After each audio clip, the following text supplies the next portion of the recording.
Hello प्यारे बच्चों, कैसे हैं आप सब। क्या आप रेडी हैं हमारी आज की वर्कशीट के लिए? तो चलिए स्टार्ट करते हैं। हमारी आज की वर्कशीट है सोशल साइंस की वर्कशीट नंबर 19, जिसकी डेट है 9/9/2021। आज हमारी वर्कशीट ज्योग्राफी की है, जिसका टॉपिक है हीट जोन ऑफ द अर्थ के हीट जोन के बारे में आज हम इस वर्कशीट में पढ़ेंगे। तो चलिए स्टार्ट करते हैं।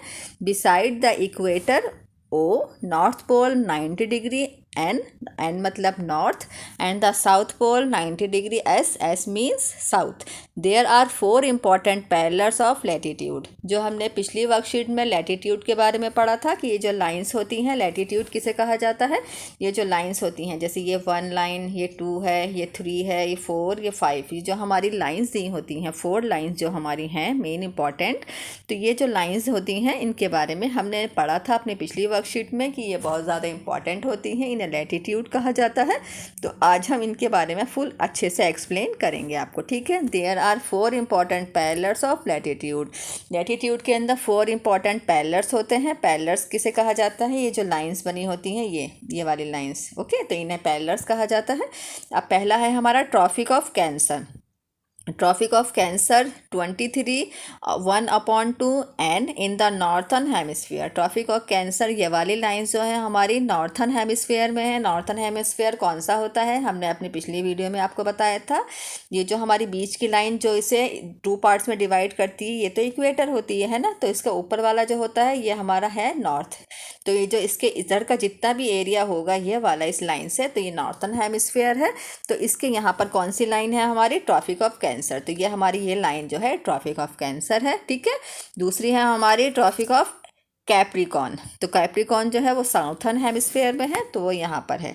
एक लाइन यूं करके जा रही है नॉर्थ में, और साउथ में जो है वो ऐसी है। तो ये होती है हमारी ट्रॉपिक ऑफ कैप्रिकॉन। जो सीधी जाती है उसे क्या कहते हैं? ट्रॉपिक ऑफ कैंसर, जो नॉर्थर्न हेमिस्फीयर में है, नॉर्थ पोल की तरफ है। और दूसरी है ट्रॉपिक ऑफ कैप्रिकॉन, जो हमारी साउथ पोल की तरफ है, मतलब साउथर्न हेमिस्फीयर में। ओके, तो ये हमारे 2 पॉइंट्स यहाँ पर बताए गए हैं। The midday sun exactly overheat at least once a year on all latitude in between the Tropic of Cancer and the Tropic of Capricorn. The midday sun exactly overheat at least once a year. The midday sun जो हमारा सन है वो साल में एक बार overheat होता है, जो एग्जैक्टली इसके ऊपर होता है, बिल्कुल लैटिट्यूड के ऊपर की तरफ। मतलब यहाँ जो पूरे के पूरे लैटिट्यूड पर साल में एक बार ही ओवरहीट होता है, मतलब चमकता है between the tropic of Cancer. ये जो हमारी लाइन है, ये वाली लाइंस ट्रॉपिक ऑफ कैप्रिकॉन, दोनों लाइंस के ऊपर, okay. These area therefore receive the maximum heat is called the torrid zone. तो तब इस एरिया के अंदर बहुत ज़्यादा हीट हो जाती है जब सन जो बिल्कुल यहाँ आ जाता है इस साइड पर। तो इसकी वजह से सन जो साल में एक बार इसके पूरे लैटिट्यूड पर बिल्कुल बीच में आ जाता है, तो जिससे इनमें ट्रॉपिक ऑफ कैंसर और ट्रॉपिक ऑफ कैप्रिकॉन जो एक नॉर्थ में है और एक साउथ में है, तो इनके ऊपर आ जाने से तो इनका जो एरिया है बहुत ज़्यादा, यहाँ पर हीट बहुत ज़्यादा बढ़ जाती है। Is called the torrid zone, तो जिसे टॉरिड जोन के नाम से जाना जाता है, ठीक है। तो यहाँ पर दिया हुआ है टॉरिड जोन, ये रहा, ओके। हमारा थर्ड कौन सा है? Arctic circle. वो किधर किधर की साइड पड़ता है? आर्कटिक सर्कल एट 66 1/2 एन, मतलब एन मतलब क्या है? नॉर्थ में, ऑफ द इक्वेटर, जो नॉर्थ की तरफ पड़ता है वो कहाँ है? आर्कटिक। ये आर्कटिक सर्कल ये यहाँ पर है, ओके। और है हमारा फोर्थ वाला है अंटार्कटिक सर्कल, जो 66 1/2 एस मतलब साउथ की तरफ है, of the equator. Antarctic circle ये है हमारा साउथ पोल और नॉर्थ पोल की तरफ, ओके। तो यहाँ पर कुछ सर्कल के बारे में बताया गया है। ट्रॉपिक ऑफ कैंसर जो ये लाइन है, ट्रॉपिक ऑफ कैप्रिकॉन जो नीचे वाली है, और आर्कटिक सर्कल जो नॉर्थ पोल की तरफ है, और अंटार्कटिक सर्कल जो साउथ पोल की तरफ है, ओके। तो ये यहाँ पर इनके बारे में बताया गया है। अब आगे देख लेते हैं। The mid day sun never shine overhead on any latitude beyond the tropic of Cancer and the angle of the sun rays goes on decreasing towards the poles. The mid day sun never shine, sun उस वक्त shine नहीं करता है, बहुत ज़्यादा overheat नहीं दे पाता है ऑन एनी लैटिट्यूड पर, किसी भी लैटिट्यूड पर, beyond the tropic of Cancer and the angle of the sun ray goes on decreasing towards the poles. जब ट्रॉपिक ऑफ कैंसर के की वजह से जो सन की जो रेज होती हैं वो पोल्स के ऊपर सीधी नहीं जा पाती हैं, जिसकी वजह से सन जो है पूरी तरह से यहाँ ओवरहीट नहीं कर पाता है। Such the area bounded by the tropic of Cancer and Arctic Circle in the northern hemisphere. तो ये एरिया जो है ये ट्रॉपिक ऑफ कैंसर का और आर्कटिक सर्कल जो है जो नॉर्थन हेमिस्फीयर के अंदर है, ये वाला एरिया बाउंड हो जाता है। The tropic of Capricorn and Antarctic Circle in the southern hemisphere के अंदर आती हैं दोनों चीज़ें। हैव मॉडरेट टेम्परेचर, जिससे इनका टेम्परेचर जो होता है बहुत ज़्यादा मॉडरेट हो जाता है, बहुत ज़्यादा बढ़ जाता है। These are therefore called temperate zone, जिन्हें टेम्परेट जोन के नाम से जाना जाता है। जैसे यहाँ पर दिया हुआ है टेम्परेट जोन, ये यहाँ पर है। ओके, तो लेकिन एक वक्त ऐसा आता है साल में कि जब सन बहुत ज़्यादा, सन जो है इनके बीच में होता है इस लैटिट्यूड के, जिससे ये बहुत ज़्यादा हीटेड हो जाता है।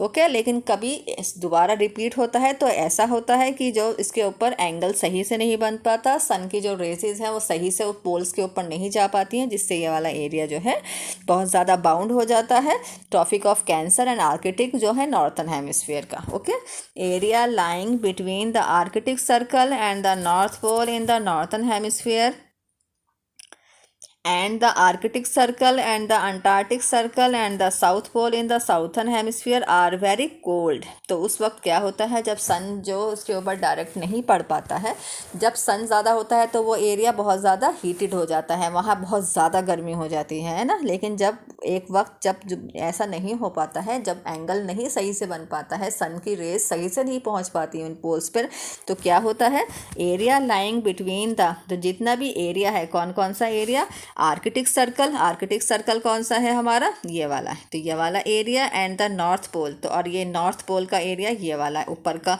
है ना, इन द नॉर्थन जो नॉर्थन हेमिस्फीयर में है, and the Arctic Circle and the Antarctic circle, और साउथ पोल के अंदर, साउथ पोल के अंदर ये जो हमारा अंटार्कटिक सर्कल ये वाला एरिया है जो साउथर्न हेमिस्फीयर के अंदर आता है, तो ये बहुत ज़्यादा कोल्ड हो जाता है, यहाँ बहुत ज़्यादा ठंड बढ़ जाती है। It is because here the sun does not rise much above the horizon.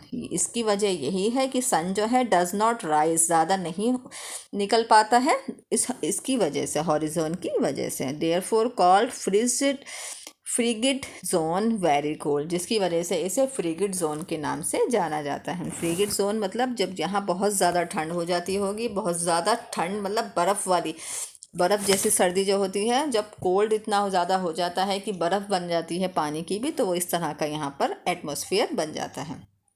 Okay, तो यहाँ इस वर्कशीट के अंदर दो तरह के उसके बारे में बताया गया है। एक तो यहाँ पर बताया गया है कि कितने पैरेलल हैं लैटिट्यूड के, 4 पैरेलल्स के बारे में बताया गया है। ओके, यहाँ पर पहला है ट्रॉपिक ऑफ कैंसर, फिर दूसरा है Tropic of Capricorn, Arctic Circle और अंटार्कटिक। तो अब उसकी फिर इनके बारे में बताया गया है कि सन की जब हीट अच्छे से इनके पोल्स के ऊपर पड़ती है तो वो बहुत ज़्यादा ओवर हीटेड हो जाता है। ओके, तो वो जब तब उसे क्या कहा जाता है, कॉल द टॉरिड जोन, है ना, टॉरिड जोन के नाम से जाना जाता है। लेकिन जब सन की रेस अच्छे से नहीं पड़ पाती हैं, इनके अंदर एंगल नहीं बन पाता है इन नॉर्थ पोल और साउथ पोल पर, जो हमारी वो हैं ट्रॉपिक ऑफ कैंसर और ट्रॉपिक ऑफ कैप्रिकॉर्न के ऊपर सही से रेसेस नहीं आ पाती हैं, तो ये एरिया बहुत ज़्यादा ठंड वाला हो जाता है, फ्रीजिड हो जाता है, यहाँ बर्फ़ बन जाती है हर चीज़ के, तो ये बहुत ज़्यादा कोल्ड हो जाता है। तो इसी की सबसे बड़ी वजह यही है कि सन जो है वो यहाँ नहीं निकल पाता है इस हॉरिजॉन की वजह से। तो ओके, इस वर्कशीट के अंदर हमें लैटिट्यूड के बारे में ही बताया गया है कि यहाँ पर हीट जोन ऑफ द अर्थ कौन कौन से हैं। यहाँ हमारी वर्कशीट के अंदर क्वेश्चन नंबर 1 है। इस वर्कशीट में सिर्फ एक ही क्वेश्चन दिया हुआ है, what are the 3 heat zone of the earth.